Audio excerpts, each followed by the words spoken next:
আসসালামু আলাইকুম আমার ভাই বোনেরা, কেমন আছেন? আল্লাহর রহমতে ভালো আছেন। আমিও আপনাদের দোয়া ভালো আছি আলহামদুলিল্লাহ।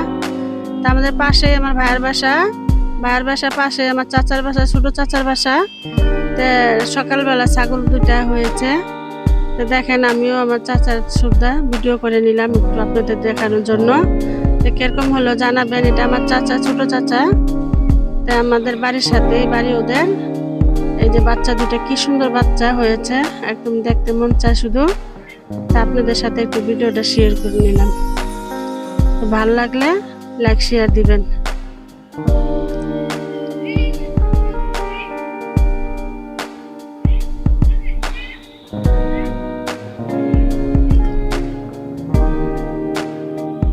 সকালবেলা তা আমার ভাই বউ আবারই বানিয়েছে ভাগা পিঠা।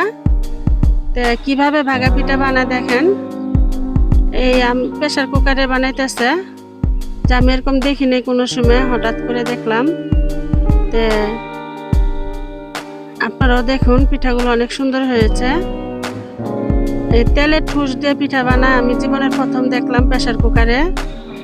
আমার মা চাচিতে দেখছি পাতিলের ভিতরে, মাটির কলসির ভিতরে বানায়, কিন্তু আজকে দেখলাম আমার ভাই বউ বানাইতেছে ডিজিটাল হিসাবে। তো পিঠাগুলো অনেক ভালো লাগছে খাইতে, অনেক নরম হয়েছিল পিঠাগুলা। তো তাড়াতাড়ি করে হয়ে যায়। তো ভাইয়ের বাসা আইসা পিঠা খাইলাম। আমার ছেলে মেয়ে দুটাই আছে ঢাকাতে, ওদের ঠিক খাইলাম। তো জানি না ওরা কি মনে করবে। আমারও খাইতে ভাল লাগলো না, তারপরও খাইলাম দিয়ে। এই যে পিঠাগুলা অনেক সুন্দর নরম।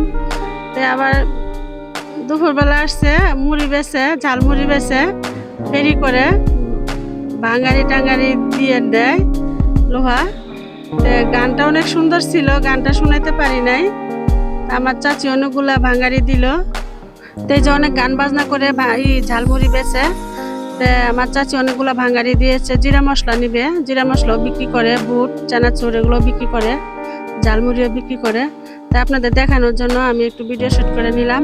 তো কেমন হলো জানাবেন আমার ভাই বোনেরা। রান্নার ভিডিও দিতে পারি না। তো আজকে এই পর্যন্ত, নতুন নতুন ভিডিও নিয়ে আসবো আবার আগামীতে। তো ভালো থাকবেন, সুস্থ থাকবেন। আল্লাহ হাফেজ।